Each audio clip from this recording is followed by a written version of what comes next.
Here is your latest African news. Rwanda. Rwanda has said it resents its portrayal in the UK asylum row.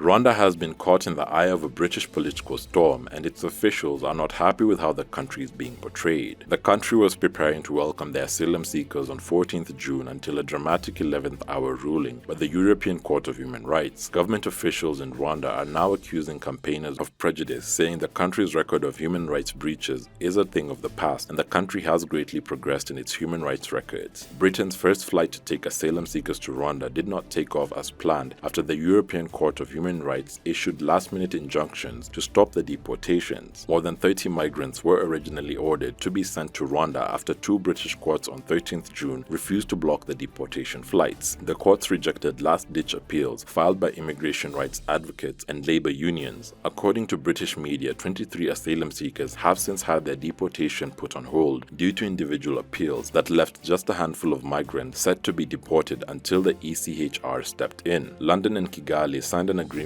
in April that will send people seeking asylum in the UK to the East African country. Authorities in Rwanda will process the asylum claims, and if successful, refugees will be allowed to stay in the country. The UK will help cover up to $157 million of expenses. Africa-wide, AU hails Ethiopia's effort to resolve the Tigray conflict. The chairperson of the African Union Commission, Musa Faki Mohammed, has commended the Ethiopian government and the TPLF for their commitment to resolving the conflict and finding a peaceful solution. The recent agreement between the Tigrayan rebels and the Ethiopian government to sit for direct talks for the first time is the most significant breakthrough since the civil war erupted in November 2020. Ethiopian Prime Minister Abiy Ahmed on 14th June announced his government has set up a committee to negotiate with the Tigray rebels. He also welcomed the progress made in providing humanitarian assistance to the affected regions following the signs of a ceasefire agreement. The chairperson also praised the AU High Representative for the Horn of Africa, former President Obasanjo, for his determination to solve the Ethiopian war in negotiated solutions. Rwanda. Commonwealth Summit gets underway. Over 35 heads of state and government are expected to attend this year's Commonwealth Heads of Government meeting, CHOGM, in Rwanda's capital, Kigali. It gets underway on 20th June. The week-long summit runs under the theme Delivering a Common Future, Connecting, Innovating, Transforming. Rwanda is the newest member of the 54 Nations gathering, having joined on 29 November 2009. The country was due to host the CHOGM in 2020, but due to the COVID-19 pandemic, the meeting was postponed twice. Before Mozambique in 1995 and Rwanda in 2009 joined the grouping, it was limited to former British colonies. Togo will officially submit its bid to join the group, and Zimbabwe has renewed interest to rejoin the group after the late former President Robert Mugabe withdrew its membership in 2003. Tanzania. Tanzania starts moving Maasai out of Ngorongoro Reserve.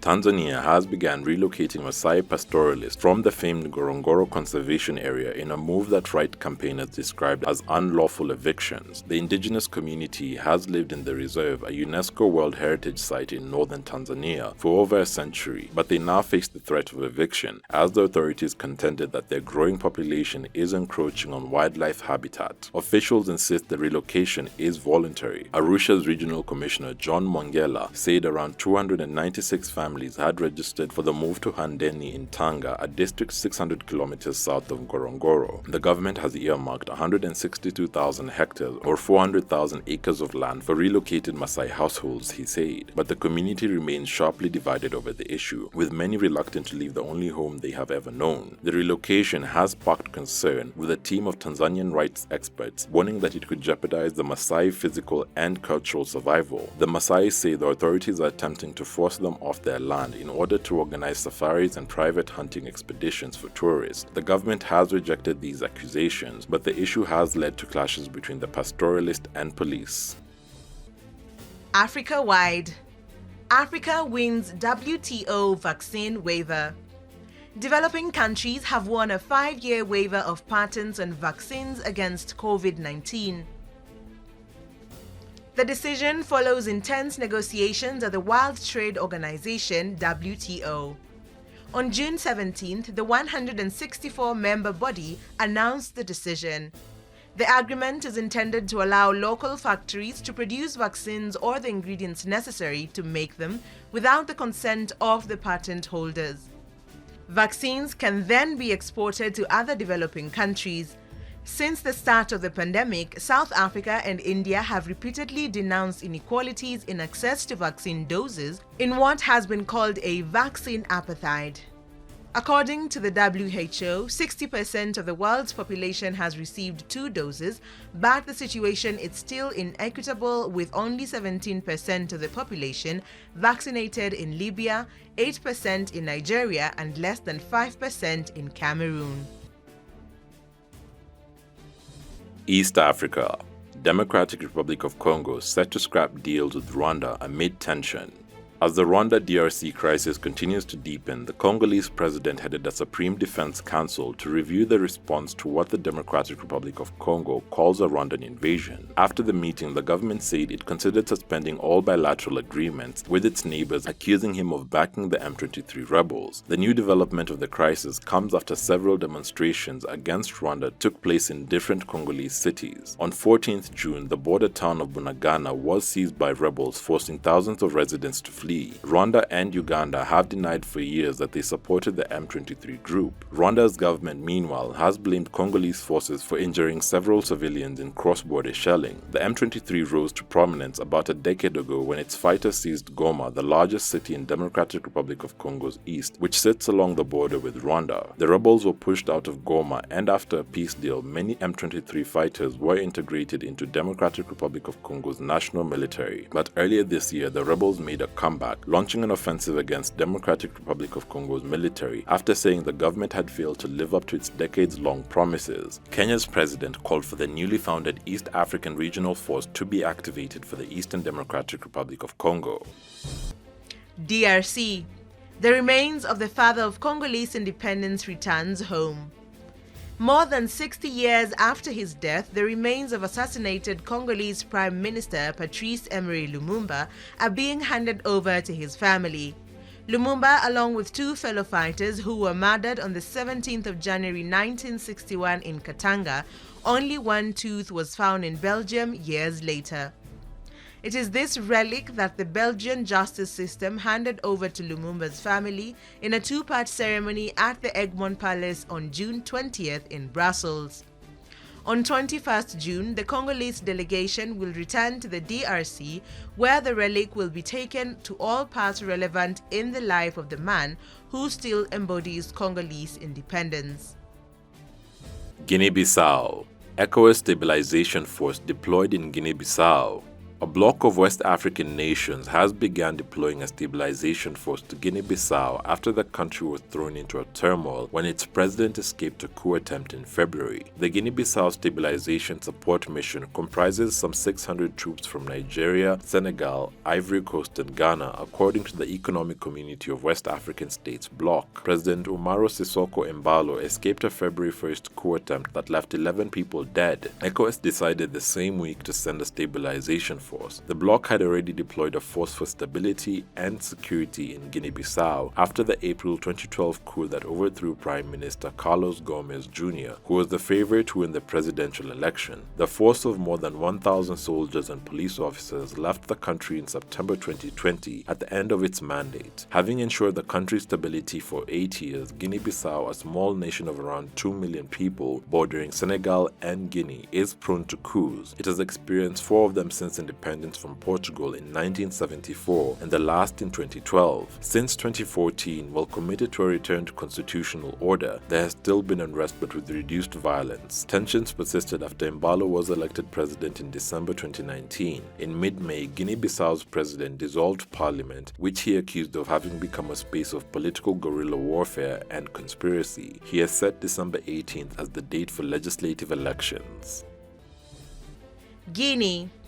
Guinea gives Simandu iron ore mine developers a 14-day deadline. Partners in Guinea's Simandou iron ore mine have 14 days to finalize a joint venture, Interim President Mamadi Doumbouya said at a meeting with the miners Rio Tinto and Chinese-backed winning consortium Simandou WCS on 17th June. Guinea has grown increasingly impatient with the companies that control the giant Simandou deposit, which has not been developed since Rio was first granted an exploration license for it 25 years ago.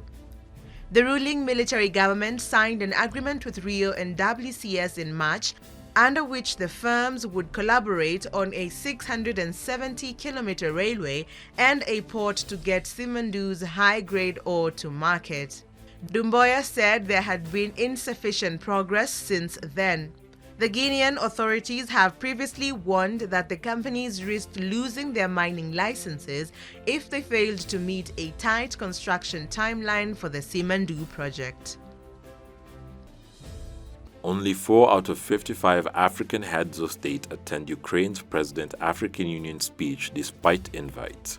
African analysts have said that the African Union is unlikely to offer Ukraine much support against Russia despite an address on June 20th by Ukraine's president. Despite inviting all African countries to the virtual meeting, only 4 were in attendance. In his speech to the African Union, Ukrainian President Volodymyr Zelensky accused Russia of holding Africa hostage by not allowing Ukrainian grain exports to reach the continent unless Western sanctions are lifted. Zelensky, speaking via video link, also reminded AU leaders about Africa's history of being colonized and say the continent should never support any attempt by one nation to colonize another. After the address, Moussa Faki Mohammed, chairperson of the African Union Commission, tweeted that the African Union reiterates its position of the urgent need for dialogue to end the conflict in Ukraine, to allow peace to return to the region and to restore global stability. Malawi. Chinese man held over racist videos. A Chinese filmmaker wanted by Malawi as part of an investigation into allegations of racism and child exploitation has been arrested. Liu K was a Malawi resident when he was exposed by investigative journalists who reported he had used local children to film personalized greetings videos, some of which included racist content. These videos can be bought for up to $70 on Chinese social media and internet platforms. Liu K denied making derogatory videos.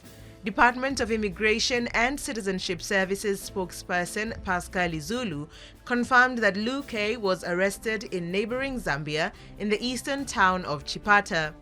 Mr. Zulu said the two countries were now liaising to have the Chinese national sent to Malawi for the authorities to continue their investigation. Malawi's Foreign Affairs Ministry said it would engage its Chinese counterpart on the issue. Africa-wide. Mining giant Glencore admits to bribery in Africa. A British subsidiary of Anglo-Suez commodities giant Glencore has formally pleaded guilty to 7 counts of bribery in connection with oil operations in Cameroon, Equatorial Guinea, Ivory Coast, Nigeria, and South Sudan. At a hearing in London's Southwark Crown Court, Glencore Energy admitted to paying more than $28 million in bribes to secure preferential access to oil, including increased cargoes and preferable dates of delivery, and generate illicit profit between 2011 and 2016. Among those to receive the funds from the company were 2 national organizations in Cameroon, as well as the Nigerian National Petroleum Corporation. The successful prosecution is the SFO's 3rd corporate conviction under the 2010 Bribery Act and makes Glencore the first company to admit paying off an institution or a person under those rules. The Anti-Corruption Office is still mulling prosecutions against individuals, as it so far has not targeted any people at the company, triggering criticism. Glencore has been the subject of multiple investigations in the UK, the United States, and Brazil over the past 4 years for alleged money laundering and corruption. The company announced in February it had set aside $1.5 billion to cover the cost of settlements it hoped to reach this year. Kenya. New visa rule throws Kenyans' travel plans into disarray. A newly introduced visa requirement is set to complicate the travel plans of countless Kenyans in addition to affecting the bottom lines of various careers. A public notice shared by Kenya's ambassador to France, Professor Judy Wakungu, on Tuesday, June 21st, informed Kenyan citizens entering Schengen territory on transit that they would be required to apply for a transit Schengen visa before leaving Kenya. As most European countries are in the Schengen territory, Kenyans planning trips to various destinations with connecting flights in Europe will have to reorganize their travel plans. The new restriction means that, for example, a Kenyan traveling to Asia, the UK, or elsewhere with a connecting flight through Amsterdam or Paris, for instance, will have to apply for a transit Schengen visa before leaving Kenya. Airlines with connecting flights through Europe are likely to be affected as travelers seek out alternatives. Gulf carriers whose transit stops are often in the Middle East hubs are expected to be among the winners as a result of the directive. Specific groups of Kenyans will, however, be exempt from the requirement. You may be exempt if you 1. Hold a diplomatic passport, 2. Are a family member of a citizen of the EU, EEA or Switzerland, 3. Hold a valid visa issued by a Schengen state, a state member of the European Union or the European Economic Area, Canada, Japan or the United States, and 4. Hold a valid resident permit issued by a Schengen state, a member state of the European Union or the European Economic Area, the Principality of Andorra, Canada, Japan, Republic of San Marino or the United States. South Africa. South African biotech company to develop first African-owned COVID-19 vaccine.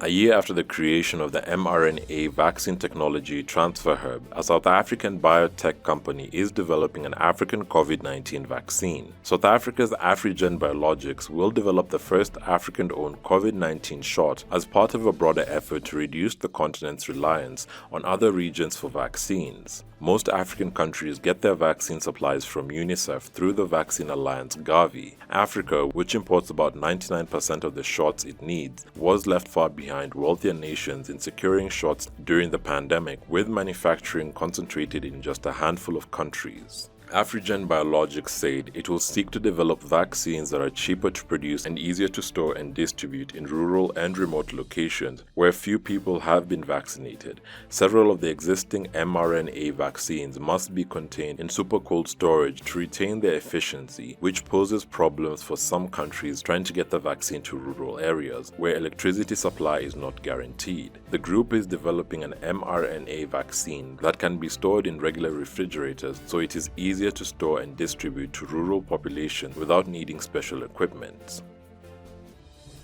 Africa-wide. AU suspends participation in UN-led Sudan talks. The African Union has suspended its participation in the UN-facilitated talks to end the Sudan political crisis. Its representative in the talks cited lack of transparency and exclusion of important political actors from the process.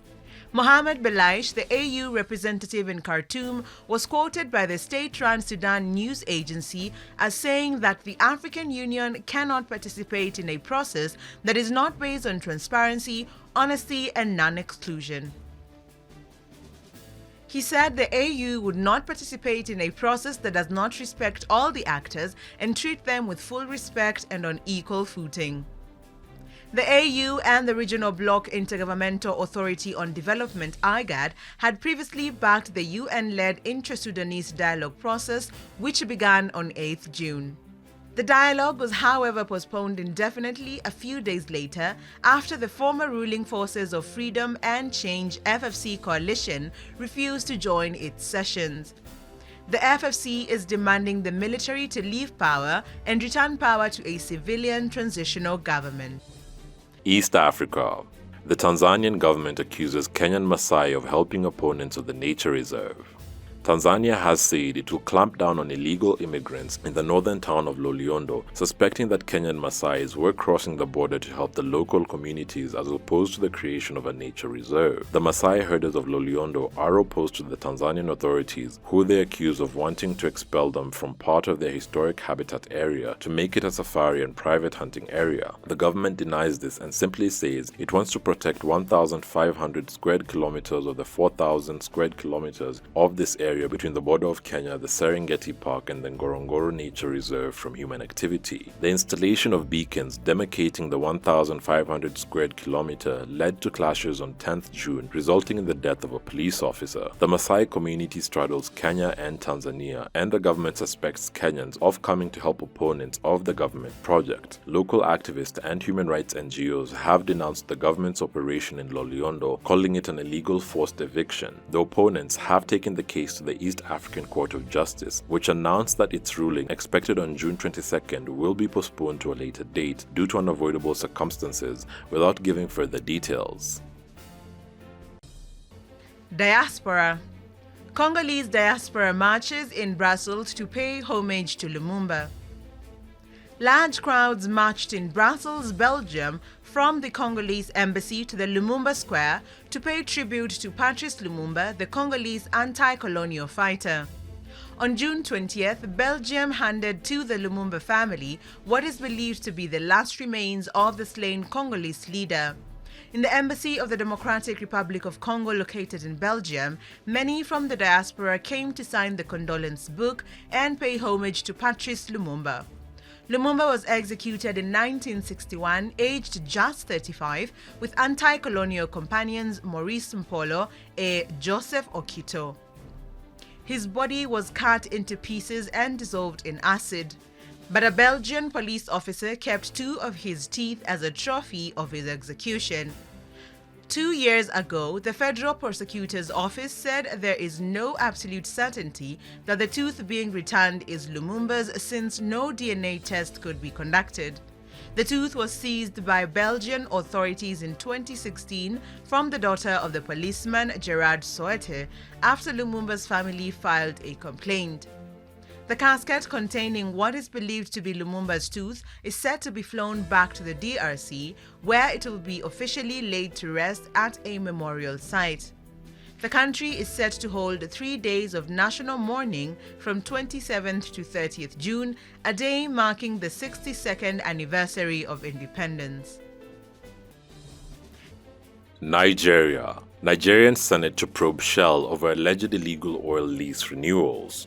Nigeria's Senate has said it will investigate oil company Shell plc over alleged illegal extensions of oil exploration leases and is seeking a refund of $200 million, which it said accrued over the period. The upper house of the parliament said a 7-member committee has been mandated to investigate oil exploration leases granted to Shell's Nigerian division from 1959 to 1989 and from 1989 to 2019 under a joint venture agreement with state-owned NNPC. The Senate said the decision to investigate was following the non-payment of $200 million accrual from Shell's oil mining lease under its joint venture with NNPC and the legal renewal of leases by the government's oil ministry and petroleum regulator. Oil companies including Chevron and ExxonMobil operate in Nigeria through joint ventures with the state-owned NNPC. The Senate said Shell and its joint venture partner NNPC were granted extension of oil exploration leases by the Ministry of Petroleum outside the law, causing the government to lose fees, taxes, rents, and royalties.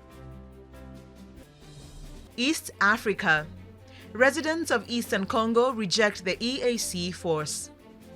Some residents in Eastern Democratic Republic of Congo have rejected the proposal to deploy a regional peacekeeping force.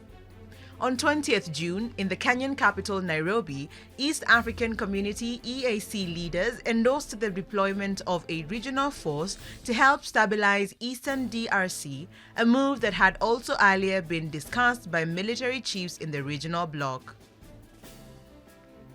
But opponents of troop deployment pointed to the checkered history that some of DR Congo's neighbors have in the war-torn east of the country. They instead called for reforms and reinforcements in the Congolese Armed Forces FARDC. Kinshasa has already made it clear it opposes Rwanda's participation in any regional force, accusing it of backing the resurgent M23 rebels. Kigali denies the charge. The Kenyan president gave no details on who will make up the force intended for the eastern border provinces of North Kivu, South Kivu, and Ituri to the north. Even without Rwandan involvement, however, some in Goma are not convinced by the idea of such a regional force. Senegal. Kaby Lame becomes the world's most followed TikToker.